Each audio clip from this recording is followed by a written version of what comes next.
মন্ত্ৰী অশোক সিংহলৰ বিৰুদ্ধে পুনৰ হৰব অসমীয়া যুৱ মঞ্চ আমগুৰিত সংবাদমেল সম্বোধন কৰি মন্ত্ৰীগৰাকীৰ বিৰুদ্ধে গুৰুতৰ অভিযোগ সংগঠনটোৰ গুৱাহাটী উন্নয়ন দপ্তৰ মন্ত্ৰী হৈ থকা অৱস্থাত সুপাৰ সাকাৰ ক্ৰয়ৰ নামত মন্ত্ৰী অশোক সিংহলে 18 কোটি 30 লাখ টকাৰ কেলেংকাৰী সংঘটিত কৰাৰ অভিযোগ অসমীয়া যুৱ মঞ্চৰ কেবিনেট মন্ত্ৰীগৰাকীৰ বিৰুদ্ধে মুখ্যমন্ত্ৰীক ব্যৱস্থা লোৱাৰ দাবী সংগঠনটোৰ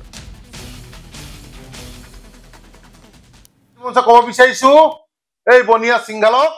যে হুখন কৰিবলৈ দিয়া নহব হুখন কৰিবলৈ দিয়া নহব জি এই 20খন সুপাৰ সাকাৰ নামত তেখেতে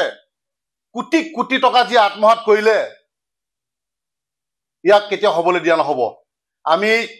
স্পষ্ট ভাষাৰ এটা কথা ক'ব বিচাৰিছো যে আজি পৰ্যন্ত মুখ্যমন্ত্ৰী ডাঙৰীয়া কিয় নিমাত বাঘৰ দৰে প্ৰত্যেকটো ক্ষেত্ৰত জপিয়াই পৰা মুখ্যমন্ত্ৰী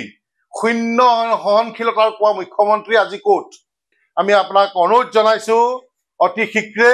আপুনি দেখুৱাই দিয়ক যে আপুনি যে সঁচাকৈ এজন বাঘ আপুনি দেখুৱাই দিয়ক অশোক সিংহালৰ ওপৰত ইডি এৰি অশোক সিংহালৰ ওপৰত আপুনি চিএম বিজিনেছ এৰি আৰু এই যি কিকি সিং ইয়াক অতি শীঘ্ৰে গ্ৰেপ্তাৰ কৰিব লাগে অন্যথা আমি কৈ আছো যে আমি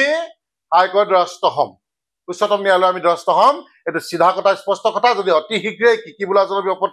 বিহিত ব্যৱস্থা নলয় এই অশোক সিংহালৰ ওপৰত যদি কোনো বিহিত ব্যৱস্থা নলয় আমি কিন্তু শান্তিত নাথাকিম কাৰণ আমি দেখিবলৈ পাইছো যি প্ৰটেক্ট নামৰ যি ফ্লেট বনোৱা এটা কোম্পানী খুলি লৈ গোটেই গুৱাহাটীখন তেখেতৰ যেন নিজৰ মাটিত তেখেতে যেন গোটেইখন মানে ফ্লেট বনাইছে তেনেকুৱা যি পৰিস্থিতি কৰিছে